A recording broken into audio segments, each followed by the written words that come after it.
last video you asked me why the game White Elephant is called White Elephant. And because of that, and because of a request that I got from a friend of mine, hi Kevin, on my personal channel that I haven't posted anything to in a very long time.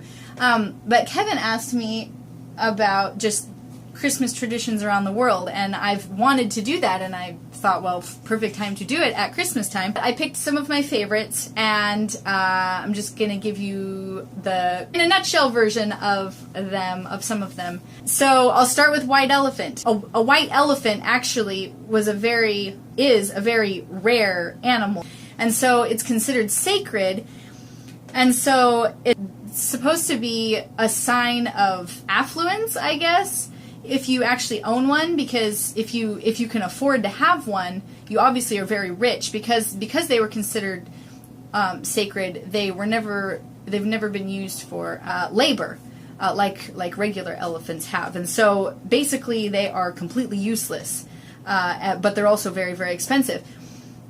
But interestingly, the kings of Siam would actually give white elephants, literal white elephants, as a gift to people that they didn't like, in hopes that it would ruin them financially, because they knew that they weren't allowed to use them, but they were expensive to keep. So there you go, white elephant, a completely useless but very expensive gift, is the definition of a white elephant. One of the most disgusting traditions that I came across was a caganer, and I know my Spanish accent is terrible, but this comes from parts of Spain and even Portugal and Italy and some surrounding areas. A caganer is a little figurine of a guy defecating. He's squatting down with his pants half down his legs, pooping, and they put this little figurine in their nativity scenes, which, when I first read about it, I thought, that is so disgusting. I'm not even going to talk about that. That's gross. Why would you do that? But as I was reading more about it, it's actually interesting. There are different theories for why they do it, or what the significance is. There's like, some of it has to do with like fertility of the ground, or my favorite is actually just that it's kind of a statement about how Christ came to die on the cross for our sins, and what could be more grotesque, more gruesome, more disgusting, really, than Jesus being crucified. And if you really research and think about everything that went into Jesus being crucified, he wasn't just shot, he wasn't just killed, he was tortured. So what could be worse than that? So having a defecating man in the nativity, maybe not so bad. But the other thing that I thought was interesting is, one place that I read said that when they set up their nativity scenes, it isn't just a manger scene like you usually see in America. But when they set up their nativity scenes, they pretty much set up the entire city of Bethlehem, which I think is really cool, actually. And so I was reading how they have everything. I mean, you've got buildings, and you've even got other people, like a washerwoman over here, or just random people doing everyday things that they would have been doing. And, I mean, if you think about it, there probably was somebody defecating at some point during the night that Jesus was born. I'm sure Joseph had to go do it at some point. Anyway, so, yeah, take what you will from that. I don't know if I could bring myself to putting caganer in my nativity, but as I read further about it, I found it at least interesting. Another disgusting one, while we're on the subject of a little bit gross, but in South Africa, a huge thing that they eat in South Africa at Christmas time are caterpillars, specifically those of the emperor moth. Yeah, that's all I really have on that. I just thought it was interesting. I was like, oh, that's gross. but, you know, that's what they're used to. Maybe they'd think eating a turkey is gross. I don't know. Maybe they eat turkey too. I don't know if they even have turkey over there. Anyway, so yeah, in South Africa they eat caterpillars for Christmas. Good eating. The next one that I want to talk about is the snowman, which isn't specifically Christmas, although we do often associate, at least here in America, we often associate snow with Christmas time. On January 18th, see my 18 made out of a snowman,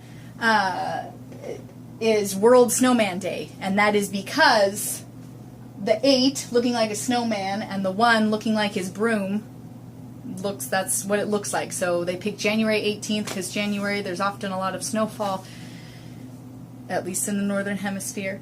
And so the Swiss in Zurich have this really fun tradition. This is Jonathan's favorite. On the third Monday in April, in Zurich, Switzerland, the Swiss take out a snowman called the Boog, B-O-O-G-G.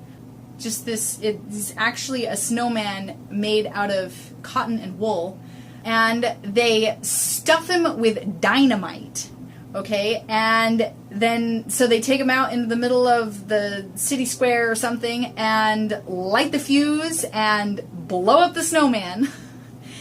And, yeah, goodbye snowman and goodbye winter. And that's how they bring in spring. Because when the head of the snowman explodes, that is the official end of winter. The shorter the combustion, the longer and hotter the summer will be. So yeah, kind of a Groundhog Day type of feel to it.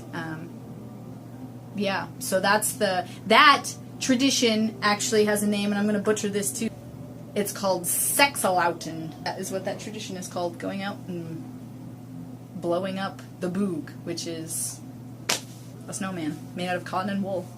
So the last one, which is my personal favorite because I have this obsession with spiders. I love spiders. So this one, the only confusion I have with this one is exactly where it originates, because most of the places I was reading online say that it's a Ukrainian tradition, which it probably is. I'm not sure what the origin is. But I actually have a spider in my tree, a fake spider. It's a little golden spider. And the paper that came with it tells a story of why you would put a spider in your tree. And it says it's from Germany. But somewhere over there in Europe, there's this story about a spider that, you know what?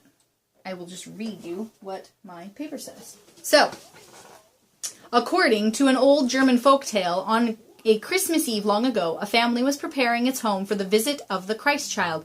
Everything had been scrubbed and cleaned, and after the Christmas tree had been beautifully trimmed, the family went to bed. While the family was sleeping, the little spiders who had been chased from their favorite nooks and crannies crept back to wonder at the tree's glittering beauty. They crawled on every branch to see each shining ornament, but alas, in their excitement, they forgot to stop spinning their webs. After their inspection, the tree was shrouded with cobwebs. When the Christ child saw what had happened, he smiled at the thought of the little spiders wanting to see his tree. As he blessed it, he touched each web to turn it into gold, and the tree shone with greater beauty than before. Today, in many parts of the world, each Christmas tree, to be complete, must have one golden spider. And mine does.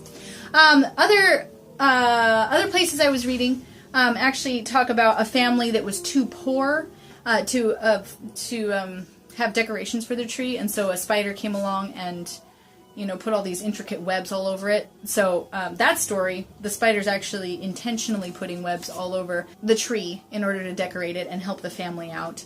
And from what I've read also, this is kind of a precursor or the origins, if you will, of tinsel.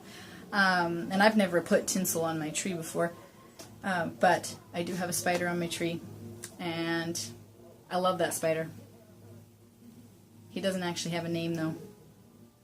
which is sad. So, question for you, Kyle. What should I name my spider, my Christmas spider? And would you, if you were visiting South Africa, eat emperor moth caterpillars for Christmas dinner? Would you at least try it? And what is your favorite or one of your favorite Christmas traditions? Or maybe the weirdest one you've ever heard of, or I don't know. My favorite is actually white elephant, which I think we should do all year round because technically the origins of it have nothing to do with Christmas. See what I'm saying? I mean, we could play white elephant all year. It wouldn't matter. It doesn't have to be a Christmas thing. That's all I have for you, Kyle.